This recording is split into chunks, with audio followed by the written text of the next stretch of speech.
मंत्र पाठ।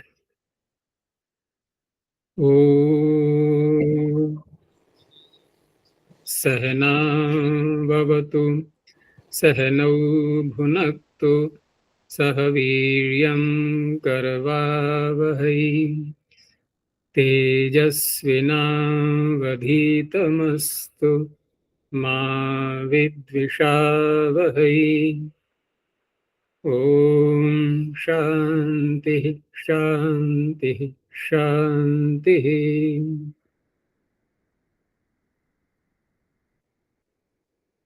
प्रथमा वृत्ति की 282वीं कक्षा, चतुर्थ अध्याय के प्रथम पाद में 93 संख्या तक सूत्र हो गए थे। पूछो, कोई पीछे से पूछना है तो।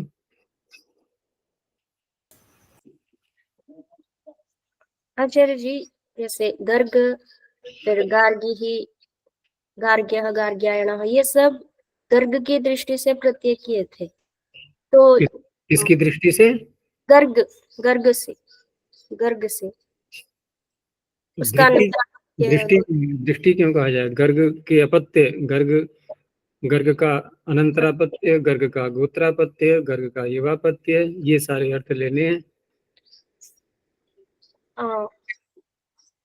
फिर जो गर्ग का अनंतरापत्य है गार्गी, तो उसका अनंतरापत्य, उसका गोत्रापत्य, उसका युवापत्य ऐसा लेना है, तो उसका नाम रख के ऐसा प्रत्यय करेंगे। हाँ, जैसे गर्ग के नाम से हम बोल रहे हैं, हमने जो गार्गी बनाया, गर्ग का गोत्रापत्य, ये गर्ग का अनंतरापत्य, तो गर्ग का अनंतरापत्य गार्गी बोला। अब जिसका नाम गार्गी है उसका और भी तो कोई नाम होगा अपना, वो तो गार्गी विशेषण हो गया उसका। गार्गी तो इसलिए कहा जा रहा है कि वो गर्ग की संतान है, लेकिन उसका अपना नाम भी होगा। अगर उस नाम से करेंगे तो जैसा उसका नाम है, अकारांत है, कैसा है, उसके आधार पर अतः ये आदि सूत्र लगाए जाएंगे। लेकिन हम जब गार्गी शब्द को बोल करके बोल रहे हैं कि इसकी संतान गार्गेरपत्यम, जब ऐसा बोला जाएगा तो उस व्यक्ति का नाम तो नहीं बोल रहे ना। ये ठीक है कि उसका अनंतरापत्य है वो, लेकिन नाम उसका हमने कहाँ बोला? हमने तो गार्गी जो विशेषण था उसका वो बोला है, और गार्गी उसका नाम नहीं है, विशेषण है ये तो अब यहाँ पर जब कहा जाएगा तो वो गर्ग का पौत्र बना, वो गार्गी का अनंतरापत्य बना, ये ऐसे नहीं बोला जाएगा। क्यों? क्योंकि हम गार्गी शब्द से प्रत्यय कर रहे हैं, करना चाह रहे हैं, कहने का तात्पर्य। तो उस अवस्था में अब मूल प्रकृति से होना है, तो मूल प्रकृति गर्ग है, उसी से होना है, गार्गी से नहीं होना है। हाँ, उसका यदि नाम जो है, जो रखा गया है, उससे करेंगे तो वैसे होगा फिर। तो ये ध्यान रखना है सभी शब्दों में कि हम जो वास्तविक नाम है उससे प्रत्यय कर रहे हैं, या कि जो उसका विशेषण बोला जा रहा है उससे प्रत्यय कर रहे हैं, ये ध्यान रखना होगा। आचार्य जी, यहाँ अपत्यम पौत्र प्रभृति गोत्रम, यहाँ गोत्र संज्ञा करने वाला ये सूत्र है, और जीवतित्व वंश युवा उसी की युवा संज्ञा करता है। तो ये दोनों संज्ञा एक ही बार प्रवृत्ति नहीं होती है, यहाँ भी नहीं, विप्रतिषेध परम कार्य होता है। अपवाद है उसका, परम कार्य क्यों बोल रहे हो? यहाँ कौन सा विप्रतिषेध है? देखो, विप्रतिषेध होता है तुल्य बल में। अब तुल्य बल यहाँ दिखाओगे, कैसे दिखाओगे? अर्थात निर्बाध रूप से दोनों सूत्रों को अलग अलग दिखाना है पहले हमें कि ये देखो यहाँ लग गए दोनों, तो युवा तो कहीं लग ही नहीं पाएगा, उसको तो कहीं रास्ता ही नहीं है। ठीक है ना? वो तो गोत्र, जिसको हम युवा कहना चाह रहे हैं, वो गोत्र ही तो हुआ। हाँ, क्यों हुआ गोत्र? क्योंकि पौत्र भी ले लिया और प्रभृति भी ले लिया, आगे के भी ले लिए। तो फिर युवा की तो कहीं संज्ञा संभव ही नहीं है निर्बाध रूप से, तो इसलिए अब ये अपवाद बन जाएगा। अनवकाश है। तुल्य बल नहीं है, तुल्य बल में होता है विप्रतिषेध है। तो इसलिए यहाँ जिसका नाम युवा होगा उसका नाम गोत्र नहीं होगा। और ऊपर से जो इसमें पौत्र प्रभृति शब्द आ रहा है, जीवति तु वंशेवा में पौत्र प्रभृति की जो अनुवृत्ति आएगी वो षष्ठी में बदल जाएगा। तो षष्ठी में बदल करके अर्थ निकलेगा कि पौत्र प्रभृति का जो अपत्य उसका नाम युवा होता है। तो ये कौन सी संतान बनी फिर संख्या की दृष्टि से? 4 4 पौत्र प्रभृति की संतान। कम से कम वाली संख्या कौन सी है? आगे की तो ले सकते हैं हम कोई सी भी, कम से कम वाली संख्या कौन सी हो सकती है? 4 4 होगी,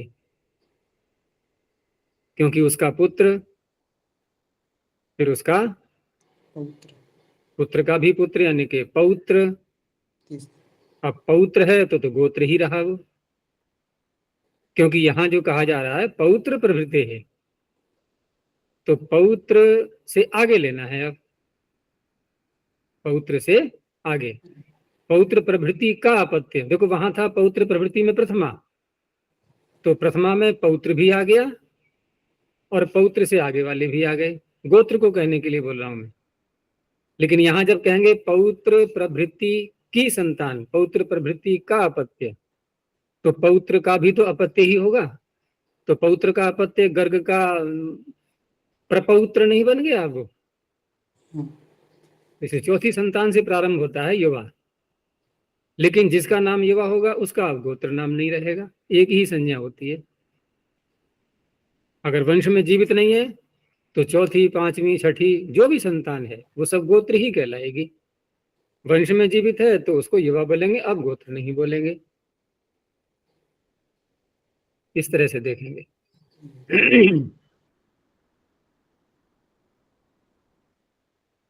तो एको गोत्रे का अर्थ क्या हुआ अनमोल? एको गोत्रे में जो 2 नियम बताए थे वो कौन कौन से हुए?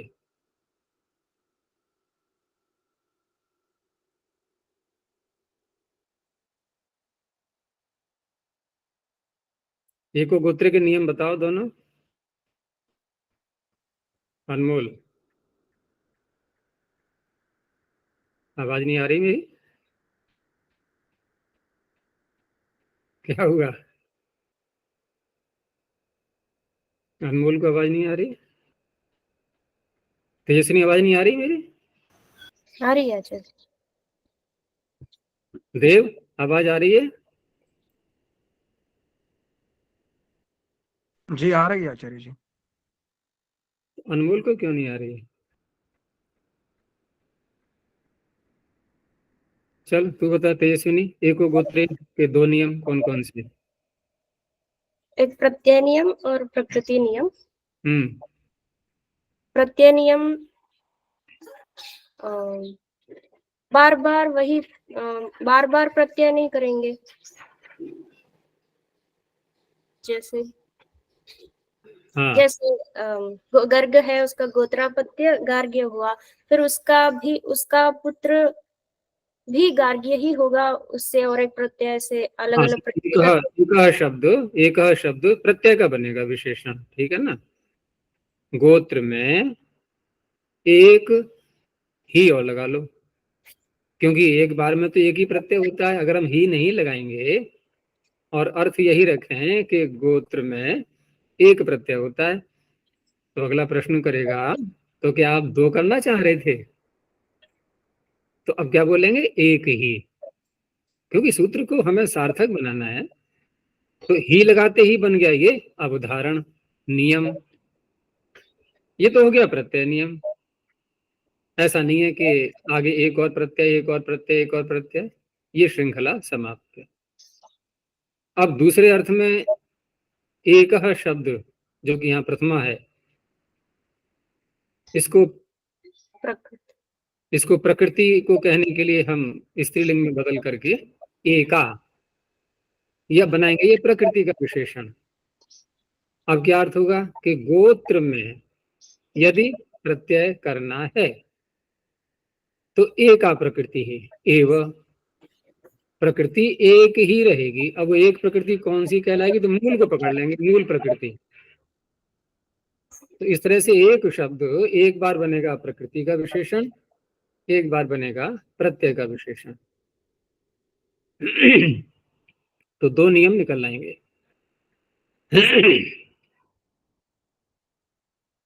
चलो अगला सूत्र देखते हैं अब, क्योंकि बिना ये सूत्र को समझे अगला सूत्र समझ में नहीं आएगा।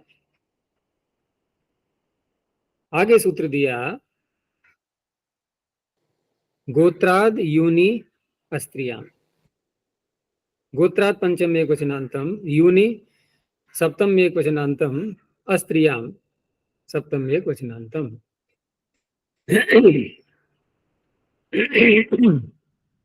अस्त्रियाम यहाँ पर नए समास करके, न स्त्री अस्त्री तस्याम अस्त्रियाम, स्त्री को छोड़ करके। अच्छा जी, यहाँ प्रकृति नियम में एका आदि अर्थ में है प्रवृत्ति।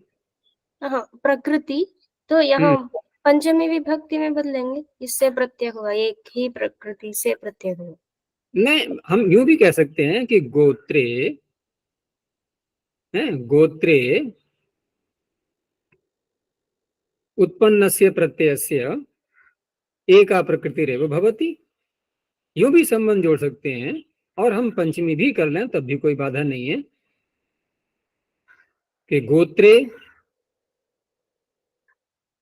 एकायाः प्रकृतिरेव प्रत्ययो भवति, यूं भी कह सकते हैं। अर्थ खोलने के लिए तो वाक्य भिन्न भिन्न हो सकते हैं, लेकिन भिन्न भिन्न वाक्य बोल करके भी हम अर्थ से भटक न जाएं, ये ध्यान रखना होता है। जो उसका तात्पर्य है सूत्र का, चरितार्थ हो जाना चाहिए। तो यहां जो कहा गया कि गोत्रात, अब ये पंचमी है यहाँ पर, तो ये भी नियम सूत्र बन रहा है। अब नियम सूत्र कैसे बन रहा है उसको देखते हैं, क्योंकि यूनि में है सप्तमी, पीछे गोत्रे में सप्तमी थी, तो वहां तो हमने दो नियम निकाले थे। यहां हमें एक ही नियम निकालना है कि यूनि अर्थात युवापत्ये है विवक्षिते, यूनि अपत्य विवक्षिते। अगर युवापत्य को कहना है, क्योंकि युवापत्य बोलते ही गोत्र संज्ञा तो रहेगी नहीं, ये हमने पीछे देख ही लिया अभी। तो यूनि अपत्य विवक्षिते गोत्रादेव प्रत्यय भवति। क्योंकि विचार करो कि इस सूत्र को यदि न रखा जाता, अस्त्रियाम को छोड़ दो अभी, इस सूत्र को यदि न रखा जाए तो पिछला सूत्र क्या कह रहा है कि गोत्र में एक ही प्रकृति से या एक ही प्रत्यय होता है। दो बातें हमने देखी थी, लेकिन युवा तो गोत्र नहीं है, युवा नाम रखते ही गोत्र नाम तो हट गया। अब गोत्र नाम हट गया तो अब क्या स्थिति रहेगी, अब स्वतंत्र हो गया अब तो ये, अब कौन सी प्रकृति से करेंगे। तो वहां पर हम जो गोत्र में हमने प्रत्यय लाए थे, जैसे गर्ग से गार्गी बनाया था जब, ठीक है ना, गर्गस्य, गार्ग्यः, हाँ, गर्गस्य गोत्रापत्यम, गर्गस्य गोत्रापत्यम कौन बना, गार्ग्य, गार्ग्य बना। अब गार्ग्य का अपत्य होगा वो युवापत्य कहलाएगा। तो उस अवस्था में नियम कर दिया कि अब आपको गर्ग से ही प्रत्यय करना है, मूल प्रकृति से ही, लेकिन युवापत्य नहीं, वहां गोत्रापत्य ही कहलाएगा वो। युवापत्य होते ही तो यहाँ आ जाएंगे इस सूत्र पर हम, यानी गर्ग का गोत्रापत्य, पहला वाला गोत्रापत्य, पहला वाला का तात्पर्य पौत्र, तीसरी संतान, उसे कहेंगे गार्ग्य। अब गार्ग्य की चौथी संतान, गर्ग की चौथी संतान उसी क्रम में, तो वहां पर बता दिया कि मूल प्रकृति से ही प्रत्यय होना है, तो वो भी गार्ग्य ही बना गर्ग से। लेकिन अब मान लो उसके वंश में कोई जीवित है, तो पिछला सूत्र तो हट गया, गोत्र है ही नहीं, अब तो युवा बन गया वो। जब युवा नाम हो गया तो अब किससे प्रत्यय करें, अब किससे करेंगे फिर। तो वहां पर मूल प्रकृति भी ले सकते हैं, कोई नियम तो रहा नहीं, अब अनियम हो गया ना एक प्रकार से। तो इसने यहाँ पर ये नियम किया कि यदि युवापत्य में प्रत्यय करना है तो फिर मूल प्रकृति नहीं होगी। अब कौन सी प्रकृति होगी?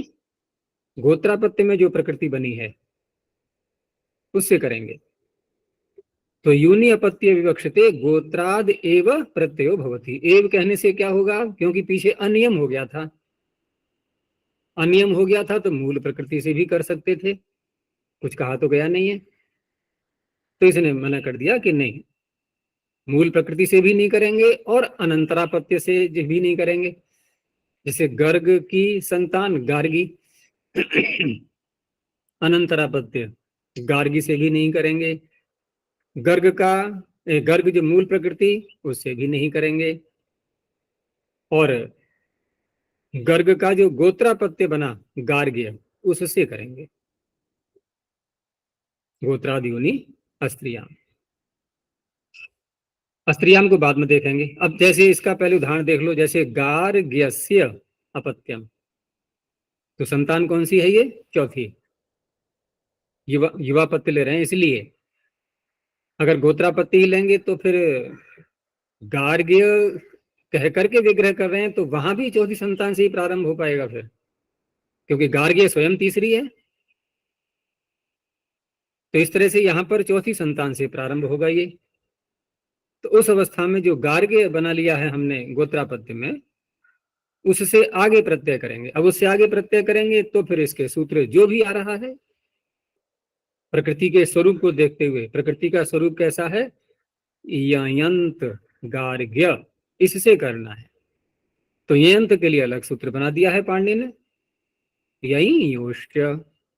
आगे आएगा ना, अभी आगे आएगा अभी, है फक प्रत्यय करने वाला, नटादिभ्य फक हरितादिभ्यो यहाँ यही योश्च, उससे हमने फक प्रत्यय कर लिया। तो फक प्रत्यय किया है यंत से, गार्ग्य से किया है, न मूल प्रकृति से किया है, न अनंतरापत्य यानी कि गार्गी इकारांत से भी नहीं किया है, तो गार्ग्यायन बन गया। ऐसे ही दक्ष से पहले गोत्रापत्य में, अत इय से इय करके दाक्षी। अच्छा, हमने गर्ग से गोत्रापत्य में किया, गोत्रे के अधिकार में आने वाले सूत्र से, यानी गर्गादिभ्यो यहीं से। दक्ष से हमने इय प्रत्यय किया जो गोत्रे के अधिकार में नहीं है, अर्थात अगले सूत्र से अत इय से। अर्थ दोनों का हम ले रहे हैं गोत्रापत्य, ऐसा क्यों? कौन देगा उत्तर? गर्ग से हमने यह प्रत्यय किया गोत्र के अधिकार में आने वाले सूत्र से, तो स्पष्ट हो गया कि गार्ग्य गर्ग का गोत्रापत्य है, अनंतरापत्य नहीं है। हो गया ना स्पष्ट? लेकिन दक्ष से जब प्रत्यय किया तो गोत्रे के अधिकार में तो है नहीं अभी, अतः ये जो आगे सूत्र आ रहा है, तो ये कैसे निश्चय हुआ कि दाक्षी दक्ष का गोत्रापत्य है? अनंतरापत्य भी तो हो सकता है, हो सकता है कि नहीं? तो यहां से मैंने ये विषय इसलिए उठाया कि आगे जो सूत्र आ रहे हैं अब गोत्र के अधिकार से पहले पहले वाले, यहाँ यदि कोई सामान्य सूत्र दिखाई दे रहा है और अपत्य अर्थ में वो प्रत्यय कर रहा है और अपत्य का कोई विशेषण बताया नहीं जा रहा है कि गोत्रापत्य या युवापत्य या अनंतरापत्य, कुछ भी नहीं कहा जा रहा है, केवल अपत्य कहा जा रहा है, तो वहां सारे ही अपत्य ले लिए जाएंगे, चाहे वो अनंतरापत्य हो, चाहे गोत्रापत्य हो या युवापत्य हो। वो ठीक है कि नियम पीछे के बाद में लगेंगे, फिर कि गोत्र से करना है तो एक ही प्रकृति होनी चाहिए, ये सारी बातें तो बाद में देखी जाएंगी। तो दक्ष से हमने जब प्रत्यय किया तो अनंतरापत्य भी दाक्षी और गोत्रापत्य भी दाक्षी। क्यों? क्यों है ऐसा? क्योंकि अतः में कोई विशेषण लगाया ही नहीं गया है, अपत्य मात्र में कर रहा है वो। अपत्य मात्र में कर रहा है। तो यहां पर दाक्षी का अर्थ हुआ दक्ष का गोत्रापत्य। यहाँ इस उदाहरण में, क्योंकि आगे ने युवा बोला है और युवा बोलते ही स्पष्ट है कि तीसरी संतान के आगे से प्रारंभ होना है, तो दाक्षेरपत्यम युवा दाक्षायण। अब ये जो सूत्र में अस्त्रियाम कहा है, तो अस्त्रियाम का क्या अर्थ होगा? स्पष्ट नहीं हो पा रहा है, क्योंकि स्त्रीलिंग में नहीं क्या, क्या नहीं? प्रत्यय का नियम नहीं, प्रकृति का नियम नहीं, क्या चीज नहीं है? तो यहाँ कुछ तो अर्थ स्पष्ट नहीं हो पाता है, और अलग अलग विचार जो करते हैं यहाँ पर कि आप निषेध किस चीज का कर रहे हो। तो विश्लेषण किया गया उसका कि यदि आप नियम का निषेध कर रहे हैं कि स्त्रीलिंग में कोई नियम नहीं है, आप जैसे चाहो वैसे करो, तो उस अवस्था में स्त्री में अनियम प्राप्त हो रहा है। कोई नियम नहीं रहेगा कि किस प्रकृति से करेंगे प्रत्यय। ठीक है, तो स्पष्टता नहीं हो पा रही है। अच्छा, यदि हम ये कहें कि यहाँ पर अस्त्रियाम का तात्पर्य है कि युवा युवापत्ति में प्रत्यय नहीं होता, यूं भी तो कह सकते हैं कि युवापत्ति में यदि प्रत्यय करना है तो गोत्र प्रत्यांत से होगा पुल्लिंग में, और स्त्रीलिंग में युवापत्ति में प्रत्यय होता ही नहीं, यूं भी अर्थ कर सकते हैं स्त्रीयाम का। तो उस अवस्था में क्या होगा कि स्त्रीलिंग में गोत्र प्रत्यांत से संज्ञा नहीं बनेगी, उसका अभिधान, उसका नाम प्राप्त नहीं होगा। क्यों नहीं होगा प्राप्त? क्योंकि युवा संज्ञा होते ही गोत्र संज्ञा का बाद हो जाता है। युवा संज्ञा गोत्र संज्ञा की अपवाद है। तो इसलिए अब क्या किया कि यहाँ स्पष्ट अर्थ करने के लिए योग विभाग स्वीकार किया गया है सूत्र का, और योग विभाग बड़ी सरलता से फिर अर्थ निकल आता है कि गोत्राद योनि, इसको तो अलग कर दिया कि गोत्र प्रत्यांत से युवा अपत्य को कहने के लिए प्रत्यय होता है, यानी गोत्र प्रत्यांत से ही प्रत्यय होता है, अनंतरापत्य या मूल प्रकृति से नहीं होता। हो गया, ये तो स्पष्ट हो गया। अब ये सब में लागू हो रहा है अभी। अब अगला सूत्र आया अस्त्रियाम। अब अस्त्रियाम का अर्थ क्या बनेगा कि पीछे आपने जो कहा वो स्त्रीलिंग में नहीं होता। अब बताओ क्या कहा पीछे अभी कि युवापत्य में गोत्र से प्रत्यय होगा, गोत्र प्रत्यांत से। गोत्र से तात्पर्य गोत्र प्रत्यांत, ध्यान रखना हमेशा। तो ऐसा स्त्रीलिंग में नहीं होता। आपने पीछे जो कहा यूनि युवापत्य में प्रत्यय होता है, वो स्त्रीलिंग में नहीं होता। तो स्त्रीलिंग में नहीं होता का तात्पर्य क्या हुआ कि स्त्रीलिंग में युवा संज्ञा ही नहीं होती। और ऐसा ही है व्यवहार में भी, उस समय पाणिनि के काल में रहा होगा, और वर्तमान में भी युवा संज्ञा, उसकी युवा संज्ञा वैसे वर्तमान में तो पुरुषों की भी नहीं कहलाती है कहीं पर, गोत्र तो फिर भी चल रहा है, लेकिन युवा शब्द का अप्रचलन हो गया है। अब संज्ञा के रूप में गोत्र चलता है। कहीं किसी से प्रश्न किया है कभी, या सुना है हमने करते हुए कि आप गोत्रापत्य हैं या युवापत्य हैं? क्योंकि युवापत्य का तात्पर्य एक निश्चय हो जाता ना कि हाँ इनके भाई इत्यादि, चाचा ताऊ पिता, इनमें से कोई जीवित है। भाई भी मतलब बड़ा भाई, छोटा भाई नहीं। अगर स्वयं बड़ा है तो नहीं, छोटा है तो युवा बन सकता है, वो बड़ा युवा नहीं बन सकता। और वैसे भी यवन का अर्थ छोटा ही होता है। इंग्लिश में भी जब बोलते हैं तो यंगर किसको बोलते हैं, बड़े को छोटे को? जैसे यंग तो हम कह देते हैं जवान आदमी को भी। और ई आर लगा दिया तो और ज्यादा जवान हुआ ना फिर वो, तो और ज्यादा जवानी आएगी, थोड़ी आयु बढ़ेगी या घटेगी? जवानी अधिक बढ़ेगी तो आयु बढ़ेगी नहीं थोड़ी सी पहले, अभी तो बल बढ़ेगा, बल से ही तो युवक तो देखा जाता है किसी का। अब कोई बिल्कुल मरा हुआ सा है, चेहरे 12 बज रहे हैं, वो क्या युवा कहलाएगा? उसको तो यही कहा जाएगा कि जवानी में बुढ़ापे का आनंद ले रहे हैं। तो यंगर कहने से तो और अधिक युवा होना चाहिए, लेकिन यंग और यंगर, तो यंगर का क्या अर्थ हुआ? जिसको यंग कहा है उससे छोटा हुआ, नहीं हुआ? तो इसलिए युवा छोटे में आता है। यहाँ पर भी जीवति तु वंशी युवा भ्रातरी च जायसी, बड़े भाई की दृष्टि से छोटा जो है वो युवा है, अगर भाई जीवित है तो अब यहाँ पर निर्णय क्या हुआ स्त्रीयाम का कि स्त्रीलिंग में युवा संज्ञा नहीं होती।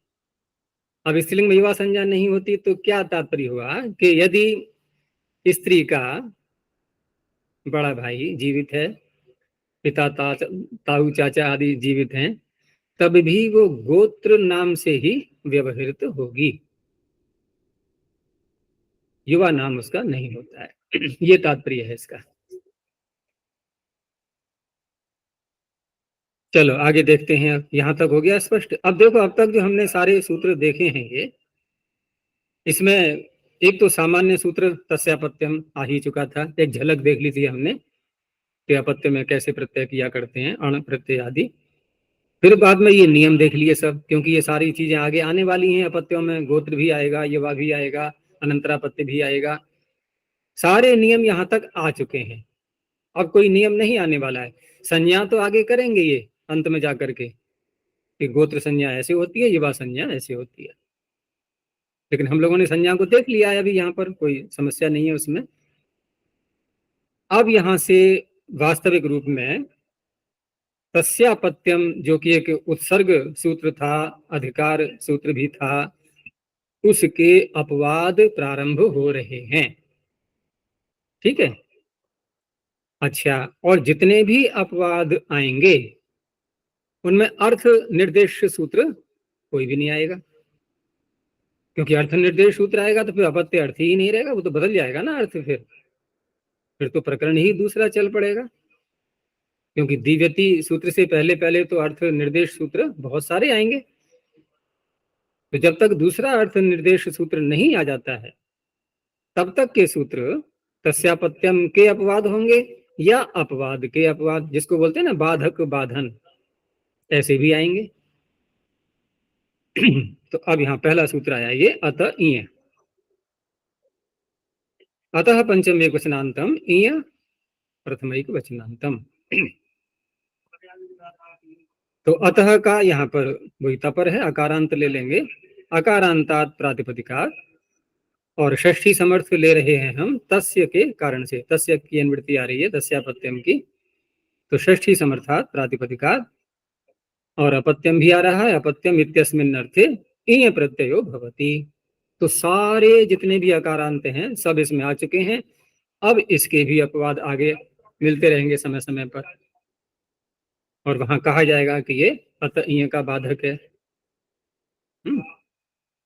तो जैसे दक्ष, प्लक्ष, दशरथ आदि ये शब्द हैं। और ये बात मैंने बताई थी पीछे कि यहाँ पर अनंतरापत्य, गोत्रापत्य, युवापत्य आ तो सब जाएंगे। चलो हम एक शब्द पर ही विचार कर लेते हैं। जैसे दक्ष का अनंतरापत्य कौन हुआ? दाक्षी। दक्ष का गोत्रापत्य यानी कि दाक्षी की संतान। अब यहां कौन सा प्रत्यय होगा? दाक्षी। यहां भी दाक्षी। अब आगे दो बातें हो सकती हैं। तीसरी संतान से जब बोलेंगे हम, उसके आगे से पवित्र प्रवृत्ति, अब वहां दो बातें हो सकती हैं, गोत्र भी और युवा भी। अब दोनों नाम में से कोई होगा ना, एक ही नाम होगा दोनों में से। तो दोनों पर विचार करके देखो। जैसे दक्ष का अनंतरापत्य दाक्षी, दक्ष का गोत्रापत्य दाक्षी, यहां तक तो ये बात स्पष्ट हो गई। अब दक्ष का प्रपौत्र बोलना है, ठीक है ना, पौत्र तक तो आ गए हम, दक्ष का प्रपौत्र। अब प्रपौत्र गोत्र भी हो सकता है, युग भी हो सकता है। पहले गोत्र हो सकता है ये मान के चलो, तो गोत्र मानेंगे तो अब कौन सा प्रत्यय होगा यहाँ? छ प्रत्यय। ये छ कहाँ से आ गया? वृद्ध। वृद्ध कहाँ है? देखो पीछे अभी नियम फिर भूल रहे हो तुम। पीछे नियम क्या आया था? एको गोत्रे, गोत्र में यदि प्रत्यय करना है, और हम भले ही प्रपौत्र को कहना चाह रहे हैं, लेकिन वंश में कोई जीवित नहीं है तो गोत्र ही तो कहलाएगा वो। तो गोत्र में ही तो कर रहे हैं एक प्रकार से। तो मूल प्रकृति से ही प्रत्यय होगा, और एक ही प्रत्यय होगा। तो एक ही प्रत्यय ये है तो बैठा है हमारे पास में, और मूल प्रकृति है दक्ष। तो दक्ष की चौथी संतान भी यानी कि प्रपौत्र भी दाक्षी बना। अब थोड़ा स्थिति बदल दो कि चौथी संतान के वंश में भी कोई जीवित है, अब गोत्र नाम तो होगा नहीं। अब युवापत्य को कहना है हमें, अब क्या बनेगा? दाक्षायण। तो क्यों बना, किस सूत्र को ध्यान में रखते हुए?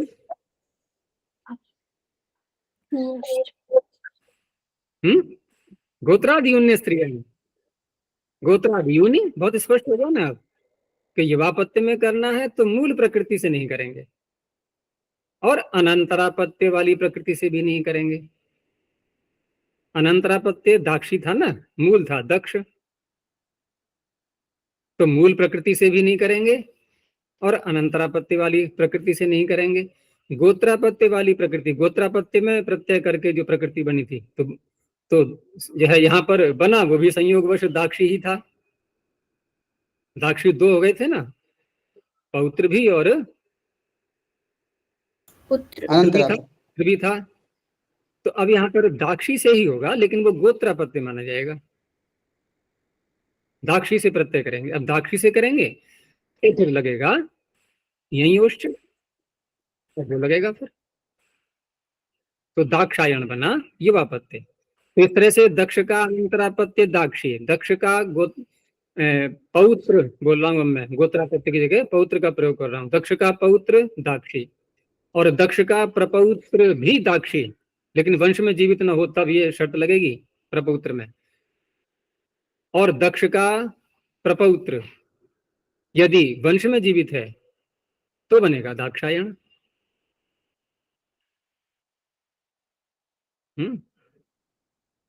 बौद्धिक व्यायाम ही हो रहा है, लेकिन इनके प्रयोग तो व्यवहार में नहीं आ पाएंगे लेकिन एक स्थान पर किया गया बौद्धिक व्यायाम अन्य कई विषयों में सहायता करता है, ध्यान रखना, क्योंकि यही बुद्धि तुम्हारी काम आनी है आगे, जिसको हम तीक्ष्ण कर रहे हैं धीरे धीरे यही आगे के विषयों को समझने में काम आएगी। वहां कोई दूसरी बुद्धि थोड़ी आएगी, जैसे अपत्य बदलते जा रहे हैं दूसरे दूसरे कि इस बुद्धि की संतान फिर उस बुद्धि की संतान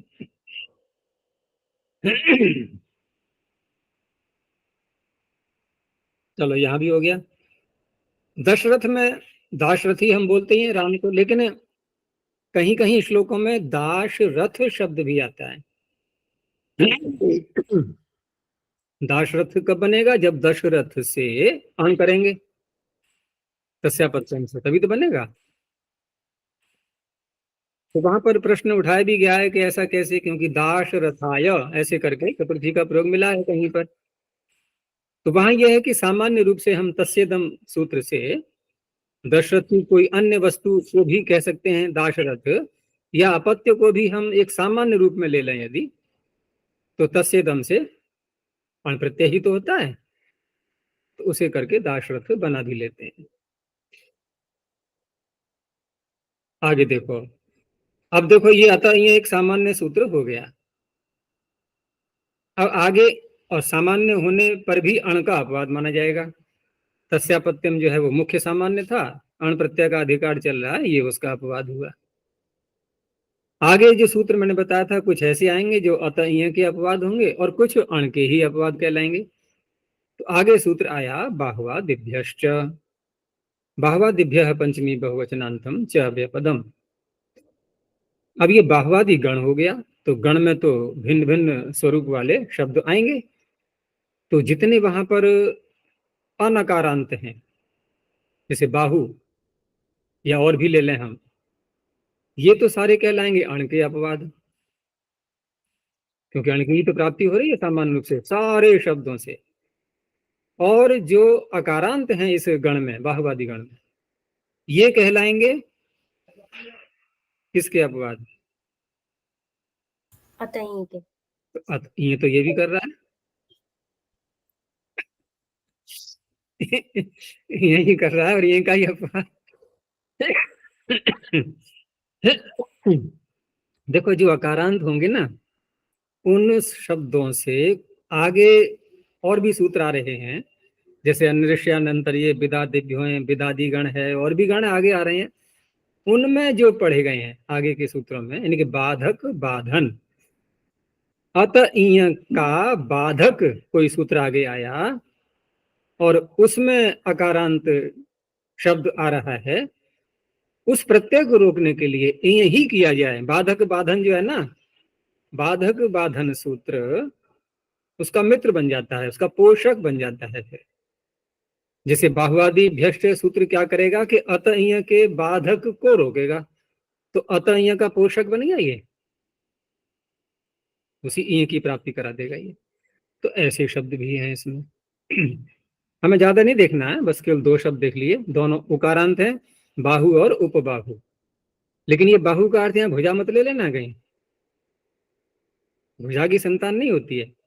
तो बाहु किसी व्यक्ति का नाम है, और वो भी ऐसा नाम है कि प्रसिद्ध होने के कारण से गोत्र भी चल पड़ा उसके नाम से। देखो गोत्र चल पड़ा, ये भी जो बात कही जाती है, तो यहाँ पर जो गोत्र चल पड़ा ये जो कहते हैं हम, ये एक वैसा गोत्र है जो कि शब्द प्रसिद्धि को प्राप्त हो चुका है बिना संज्ञा के। एक तो संज्ञा है यहाँ पर, पारिभाषिक जो सूत्र है ना, अपत्यम पौत्र प्रभृति गोत्रम, ये एक संज्ञा है। और ये संज्ञा हम कहीं भी किसी व्यक्ति के नाम से कर सकते हैं। पीछे किसका गोत्र चला रहा है छोड़ो उसको, जो नाम है उसका, अब उसी के नाम को हमें आगे बढ़ाना है, तो उसकी संतान, उसका पौत्र, उसका प्रपौत्र, उसी के नाम से चल सकते हैं आगे। और वहां गोत्र नाम जो रखा जाएगा ये पारिभाषिक नाम हो जाएगा फिर इन सूत्रों के द्वारा। और एक वो जो गोत्र है प्रसिद्धि को प्राप्त हो चुका है बहुत पहले से, जब से ये इतिहास हमारा मिलता है तब से, तो उस अवस्था में वो चलता रहेगा, वो अलग शब्द है।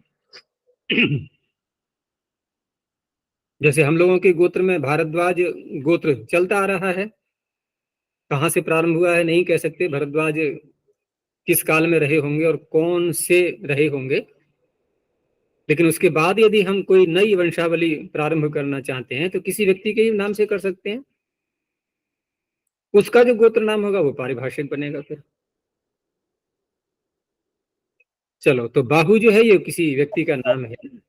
अजी गोत्रावयवात में आया था अवयव। हाँ, वो भी आया था अवयव नाम पर, यानी उस जैसा ही बन जाता है वो भी। और प्रसिद्धि को प्राप्त तो कभी भी कोई हो सकता है, किसी काल में कोई प्रसिद्ध, किसी काल में कोई प्रसिद्ध उसके नाम से चल पड़ता है। तो बाहु की संतान, अब यहाँ पर ये सूत्र नहीं होता तो अत वो तस्यापत्यम ही तो लगता, तो उससे बनता बाहव।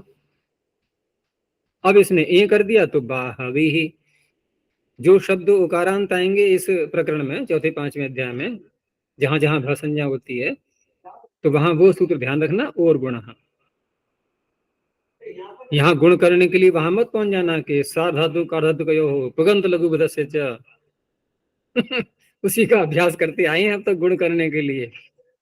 वृद्धि और गुण सब वहीं से लिए गए थे, इसका अलग सूत्र है और गुण। और वृद्धि का कोई सूत्र ही नहीं है, वृद्धि का सूत्र तो वहीं से लेंगे हम, भसंज्ञा के प्रकरण में नहीं है कोई भी। वृद्धि वाले तो वहीं मिल जाएंगे, अचवर्णिति और अतबधाया है।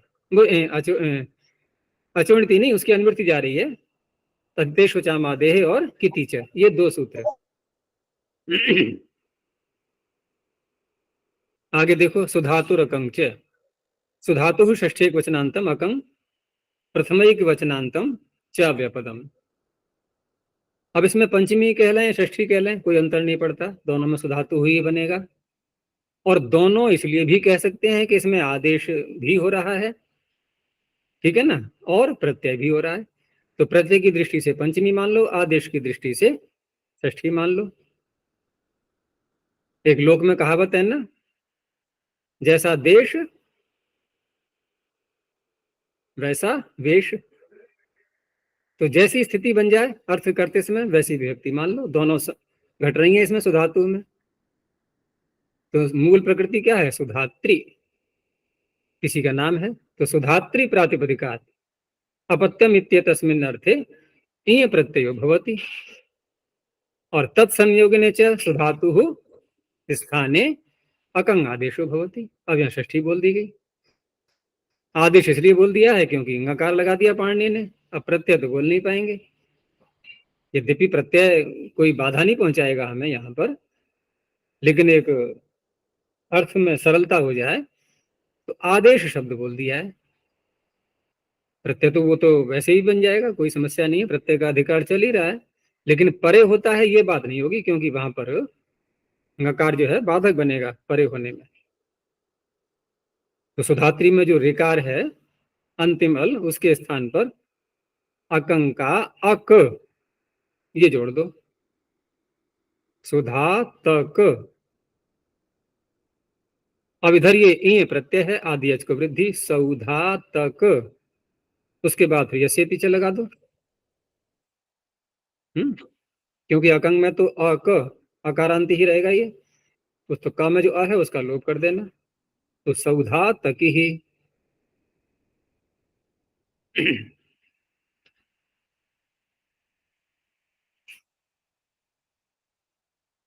और अ को अनुबंध भी मान लें तब भी कोई बात नहीं है, और नहीं तो यसे पीछे बैठा हुआ है, सुधात्री की संतान। अब ये संतान अनंतरापत्ति भी हो सकती है, गोत्रापत्ति भी हो सकती है, कोई सी भी। आगे गोत्रे कुंजादिभ्यष्ट फै।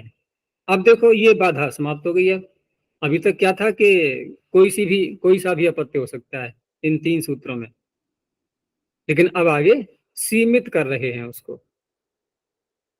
अब निर्बाध रूप से नहीं कह पाएंगे, अब सीमित कर रहे हैं, तो सीमा बांधी गई कि अब गोत्र में ही प्रत्यय की उत्पत्ति होगी, यानी कि पौत्र से प्रारंभ करेंगे अब। और ये गोत्रे की अनुवृत्ति जाएगी आगे शिवादिव्यवर्ण से पहले पहले तक 111 संख्या तक। उसमें कहीं कहीं गोत्रे का संबंध नहीं भी जुड़ पाएगा, वो जहां आएगा वहां देखेंगे। तो गोत्रे सप्तम एक वचनांतम कुंजादिभ्य पंचमी बहुवचनांतम चिफै प्रथम एक वचनांतम। 2 अनुबंध हैं इसमें, चकार और यकार। चकार स्वर के लिए नहीं अपितु विशेषण के लिए है, प्रातः स्त्रियाम सूत्र में जो पढ़ा गया है उससे गृहित हो जाए इसलिए। तो गोत्रे अर्थात गोत्रापत्य, स्पष्ट हो गया कि पौत्र से ही प्रारंभ होना है। तो गोत्रापत्य वाच्य कुंजादिभ्य षष्ठी समर्थेभ्य प्रातिपदिकेभ्य चिफाएं प्रत्ययो भवति। तो अब यदि हमें अनंतरापत्य अर्थ लेना है उसी नाम से, जैसे यहां पर मूल शब्द है कुंज, तो कुंज का अनंतरापत्य क्या बनेगा? कौंजी। जी। अतः ये लगेगा कौंजी बनेगा। और कुंज का गोत्रापत्य, क्योंकि अनंतरापत्य के तुरंत बाद ही गोत्रापत्य आ जाता है। अब यदि ये सूत्र न हो तो वहां फिर अतः ये लगने लग रहा था, वहां भी कौंजी ही बनता। इसने कहा नहीं, अब स्थिति बदल जाएगी, अब होगा चिफाई प्रत्यय। तो चिफाई प्रत्यय करके आदि अच को वृद्धि करके फ को आयन, तो यहां तक तो हमने बना लिया कौंजायन, लेकिन बात यहीं पर समाप्त नहीं हुई। अभी वास्तविक नाम नहीं बन पाया, तो एक सूत्र पाणिनि ने फिर और बनाया, और वो ऐसे स्थान पर बनाया जहां पर कि समर्थानाम प्रथमाद्वा इत्यादि जो है ये अधिकार वहां पर नहीं जाता है, वहां स्वार्थिक प्रत्यय कहलाते हैं उस प्रकरण में। कहां से प्रारंभ होते हैं स्वार्थिक प्रत्यय? 5वें अध्याय के 5वें अध्याय के कौन से पाद से? माइक खोलो। तीसरे पाद से। तीसरे पाद से। तो तीसरे पाद में ही है ये। व्रातज क्यों रस्त्रिया, तो व्रात शब्द तो अलग हो गया, एक है शब्द वहां पर चिफाएं। तो चिफाएं क्योंकि प्रत्यय है तदंत विधि रखेंगे, तो चिफाएं प्रत्यांतों से एक प्रत्यय और बोला गया, तो ऊपर आ रहा है इया, इया प्रत्यय, इयाकार और यकार अनुबंध है उसमें, यानी कि य और जुड़ जाएगा, यश से पीछे लगा दो। और ये प्रत्यय करके कोई अर्थ नहीं बदलेगा, ये स्वार्थ में है। जो अर्थ है उसका, कौन सा अर्थ है? गोत्रापत्य, वही रहेगा। अब बोलेंगे कुंज के गोत्रापत्य को कौंजायन्यः, ये बनेगा। यानी कि दो प्रत्यय करने पड़े, एक तो छह प्रत्यय फिर न्य प्रत्यय। अब उसमें एक विशेषता और भी है।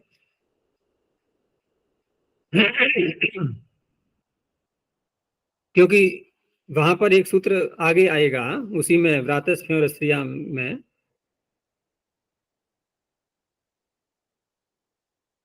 ते न्यादेश तद्राजा, एक तो है ते तद्राजा, दो हैं तद्राज संज्ञा के सूत्र। एक बार गिनती की थी ना कि दो संज्ञा, दो संज्ञा वाले कौन कौन से संज्ञाएं हैं जिनके दो दो सूत्र हैं। तो तद्राज संज्ञा भी ऐसी है कि जो दो सूत्रों के द्वारा की गई है, जैसे धातु है, प्रातिपदिक है, ऐसे ही।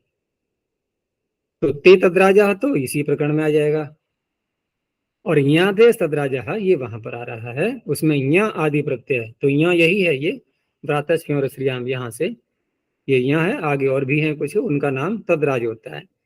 और तद्राज नाम रखने का परिणाम क्या निकलता है कि बहुवचन में जब रूप बनाएंगे तो उसका लुक हो जाएगा। तद्राजस्य बहुषु तेनैव स्त्रियां, स्त्रीलिंग में नहीं होता है। तो कौंजायन्य के रूप चलाओ, कौंजायन्य एक संतान हुई, कौंजायन्यौ दो हो गए, और बहुत हैं तो कौंजायनः, अब क्या करेंगे? यहाँ क्या चीज नहीं हुई? य का लुक, यहाँ का लोग हो गया है, बस वही रह गया, चिफाएं रह गया। तो कौंजायन्य, कौंजायन्यौ, कौंजायनाः, इतना ही अंतर है बस। चलो और आगे देखते हैं। नडादिभ्यः फक्, नडादिभ्यः पंचमी बहुवचनांतम, फक् प्रथमैक वचनांतम। ये भी गण आ गया। गण बहुत आएंगे, अब ध्यान रखना, ये चौथे पांचवें अध्याय में।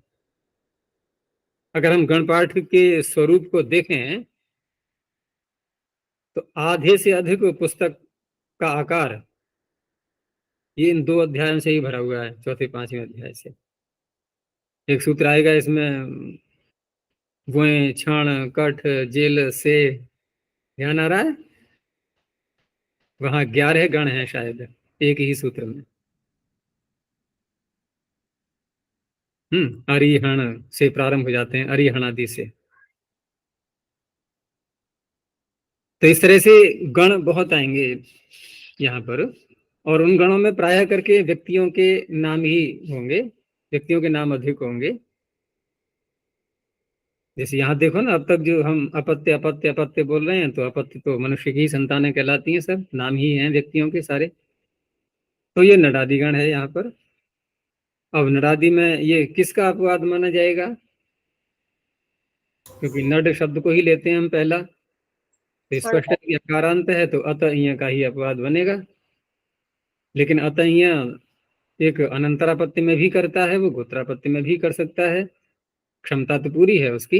लेकिन अनंतरापत्ति में तो हम बाधक नहीं मानेंगे इसको। अनंतरापत्ति में तो कर ही देगा वो, जैसे नड का अनंतरापत्ति क्या कहलाएगा? नाड़ी। लेकिन गोत्रापत्ति नाड़ी नहीं बनेगा। तो नडादिभ्यः प्रातिपदिकेभ्यः षष्ठी समर्थेभ्यः गोत्रापत्ये फक् प्रत्ययो भवति। तो नडस्य गोत्रापत्यम, अब ये गोत्र लगाना होता है हमें। अगर यूं ही अपत्य बोल देंगे संदेह रहता है कौन सा, इसलिए स्पष्टता के लिए फिर अनंतरापत्यम भी कह देते हैं कि नडस्य अपत्यम अनंतरम या अनंतरापत्यम, तो नाड़ी ही। और नडस्य गोत्रापत्यम तो नाडायनः। और दोनों ही स्थितियों में प्रकृति वही रहती है, नड, क्योंकि ये पीछे हमने देख ही लिया कि गोत्र में जो है प्रत्यय, और उसके आगे आने वाले भी, वो सब प्रकृति वही बनी रहेगी। या तो कोई विशेष सूत्र हो करने वाला, तब तो बात अलग है। जैसे आगे ही आ रहा है, देखो आगे ही आ रहा है, वो कैसे अर्थ करेंगे उसका देखेंगे अभी। तो ये तो स्पष्ट हो गया कि नाडायन चारायण, यहाँ चर शब्द है और फक प्रत्यय है, इसमें आयन और कितिच से वृद्धि। हर सूत्र में कोई न कोई विशेष बात होगी, क्योंकि तभी रचना की जाती है सूत्र की। अब आया हरितादिभ्यो यहाँ, तो हरितादिभ्य पंचमी बहुवचनांतम, अयः पंचम एकवचनांतम। अब इसमें एक प्रत्यय भी जोड़ दिया साथ में, जैसे नरादिभ्य फक में कोई प्रत्यय नहीं है पहले से, लेकिन यहाँ एक शर्त यह है कि हरितादि प्रातिपदिकों को आप जब लाएंगे प्रत्यय करने के लिए, तो आपको एक प्रत्यय पहले से वहां जोड़ना होगा, तभी ये सूत्र लगेगा। ऐसा अभी तक तो नहीं था ना, अभी तक तो सीधा मूल प्रकृति पकड़ रहे थे हम, यहाँ मूल प्रकृति नहीं कहलाएगी। अब रही बात कि जो प्रत्यय जोड़ा जाएगा, वो प्रत्यय करने वाला सूत्र हमें देखना होगा कि वो कौन से अपत्य को कहने के लिए प्रत्यय कर रहा है, ये बात भी ध्यान में रखनी है। तो देखते हैं अभी। तो हरितादिभ्य षष्ठी समर्थेभ्य अयंतेभ्य प्रातिपदिकेभ्य। अब क्या अर्थ करें, अपत्यम इत्यस्मिन् अर्थे, वो गोत्रापत्य अर्थे।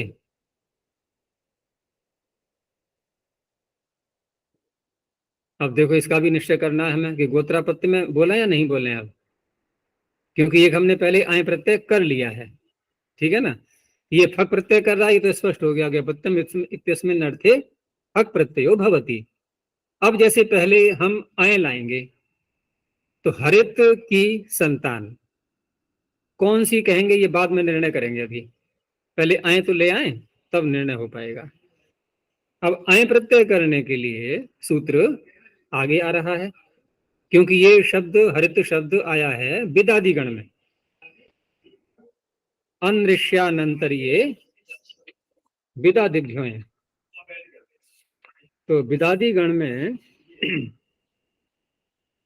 इसमें है वेद, उर्व, कश्यप, कुशिक, भरद्वाज, उपमन्यु, ये सारे आ गए। हमें ढूंढना है इसमें, हाँ हरित आ गया इसमें।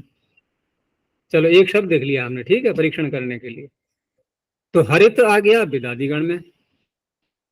अब विदादिगण में आ गया तो अनृष्यानंतरीय विदादिभ्यो है सूत्र, ये किसकी अनुवृत्ति जा रही है इसमें, गोत्रे की। ये बात ध्यान रखने की है, क्योंकि अय प्रत्यांत जो ले रहे हैं हम, तो ये भी तो ध्यान रखना है कि अय प्रत्यय कौन सी संतान को कह रहा है ये, तो वहां अर्थ निकलेगा गोत्रापत्ति में अय प्रत्यय होता है।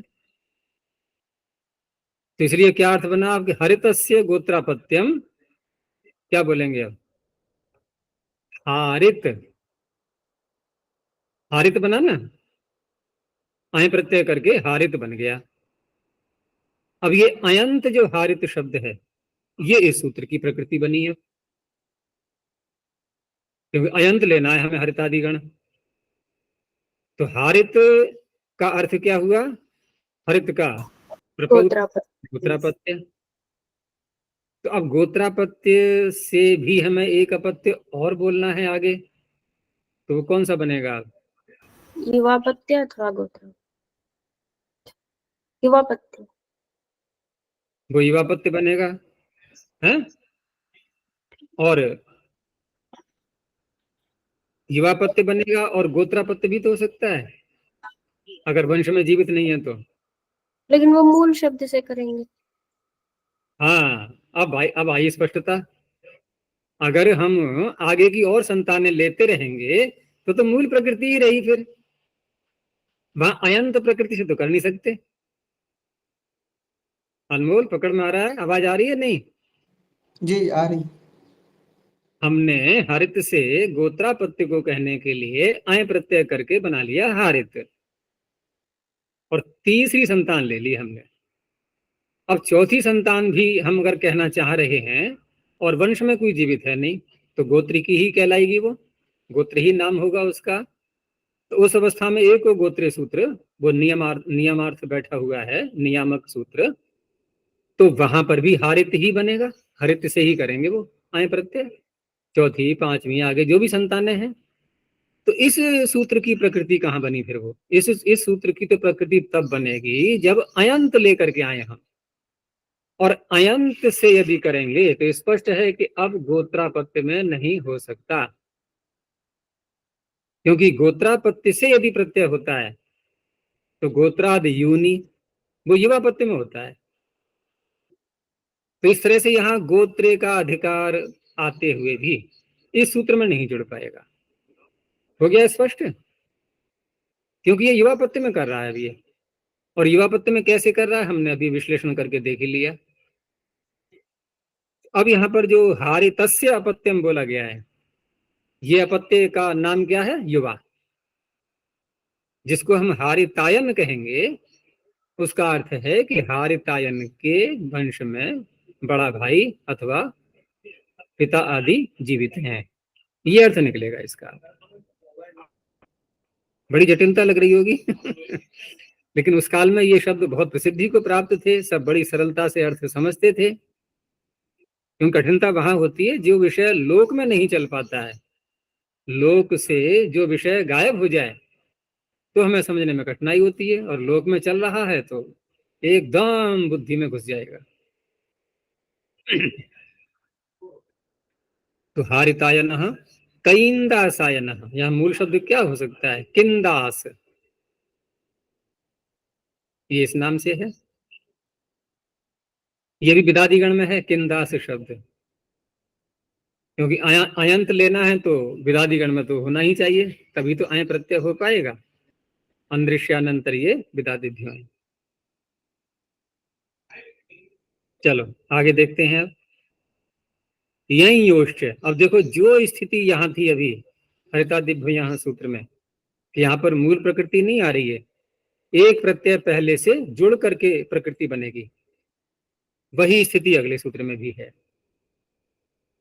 अंतर इतना है कि यहाँ आया में पंचमी मान ली थी हमने हरितादिभ्य के कारण से, क्योंकि भ्यस तो पंचमी में ही आता है, जबकि हम अया को तो हम षष्ठी भी कह सकते हैं, लेकिन पंचम्यंत जब भ्यस बोल दिया है तो उसके साथ में उसको ही पंचमी मान लिया गया है। लेकिन यही योश में षष्ठी ही आ रही है, तो स्पष्ट है कि ये पंचमी के ही अर्थ में मानेंगे, ठीक है ना। तो यही यो षष्ठी द्विवचनांतम च व्यपदम, अर्थ में कोई कठिनाई नहीं होगी अब, क्योंकि गोत्रे का अधिकार यहाँ चल रहा है। तो अब हम क्या अर्थ करेंगे कि गोत्रे विहितौ यौ यय इयौ, अब गोत्रे का संबंध यहाँ लग जाएगा। गोत्रापत्य में प्रत्यय कर रहे हैं ऐसा नहीं, गोत्र में जो यय और इय प्रत्यय कर लिया गया है उससे आगे करना है और प्रत्यय। तो आज जैसा अर्थ हम पीछे करेंगे तो समस्या आएगी क्या? हरितादिभ्यो यहाँ गोत्र में विहित जो आए, वहां पर भी ऐसा कर सकते हैं, लेकिन वहां शायद कुछ ऐसे मतलब वाक्य दिए हैं या क्या दिया है कि वहां पर अय प्रत्यय गोत्र के अलावा भी आए होता है, गोत्र में न, गोत्र में न हो फिर भी आए होगा। हाँ ऐसे अर्थ कर सकते हैं, जैसे कोई बाधा नहीं है कि गोत्र में जो अय प्रत्यय कर लिया गया है, ठीक है ना, तदंत अय प्रत्यांत, यानी कि तदंत हरितादियों से, गोत्र में जो अय प्रत्यय कर लिया है तदंत हरितादियों से हक प्रत्यय होता है, कह सकते हैं यूं भी, ये भी एक इस शैली से ही बोल सकते हैं। अब क्योंकि यहाँ केवल प्रत्यय ही थे, बात ये थी ना, वहां प्रकृति भी साथ में, हरित शब्द आदि भी बोल दिया गया, हरितादि गण भी पढ़ दिया गया है, तो थोड़ा अन्य प्रकार से कह दिया वहां के गोत्रे का अधिकार नहीं लगता है, और गोत्रे का अधिकार नहीं लगता है लेकिन अय प्रत्यय तो गोत्र में ही कहा गया है, उसके साथ गोत्र को जोड़ भी सकते हैं, कोई बाधा नहीं है। अब यहाँ कोई प्रकृति तो कही नहीं गई है, केवल प्रत्ययांत प्रत्यय ही लिए गए हैं। अब प्रत्यय लिए गए हैं तो यय और इय, तो यहाँ पर गोत्रे अनिवार्य हो जाता है लगाना। देखो पीछे वाले में गोत्रे न भी लगाए हम तो स्पष्ट है कि अय प्रत्यय तो गोत्र में ही आ रहा है, लेकिन यहाँ यदि देखें हम तो यय प्रत्यय तो गोत्र में है, गर्गादिभ्यो यहाँ, गर्गादिभ्यो यहाँ गोत्र में ही है, गोत्र में ही है, लेकिन इय कोई भी अनंतरापत्ति भी है। अंतरापत्ति में भी है, जैसे अतः इय, तो यहाँ गोत्र अनिवार्य बन जाता है लगाना, बस इतना ही अंतर आएगा। इतना ही अंतर आएगा। तो यहाँ तो गोत्रे का संबंध जोड़ना ही पड़ेगा, जैसे कि ईय प्रत्यय को हम और कहीं से न ले लें। यद्यपि ईय प्रत्यय करेंगे हम अतः ईय से ही, लेकिन वो गोत्रापत्य में करेंगे। अच्छा, अब जब ये निश्चय हो गया कि गोत्र में जो य और ईय प्रत्यय हैं, गोत्रे विहितौ यौ य ईयौ तदंतात अपत्ये हक प्रत्यय भवति। तो यहाँ भी वही बात निकल करके आएगी कि आप गोत्रापत्य में तो आपने पहले प्रकृति बना ली, और उससे आगे जब प्रत्यय कर रहे हैं तो स्पष्ट है कि गोत्राद यूनि, युवापत्य में ही तो होगा वो। तो ये भी सूत्र युवापत्य में ही लगता है।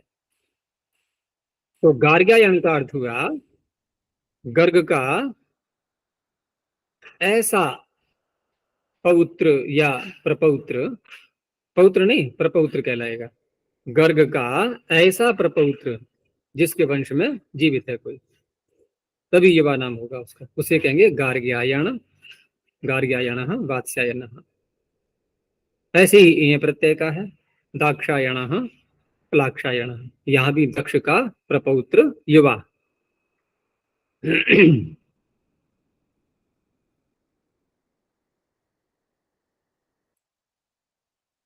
चलो इतना ही रखते हैं अब।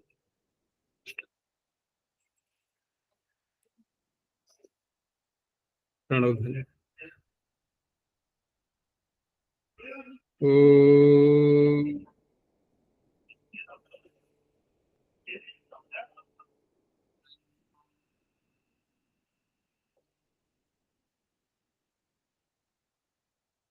ओम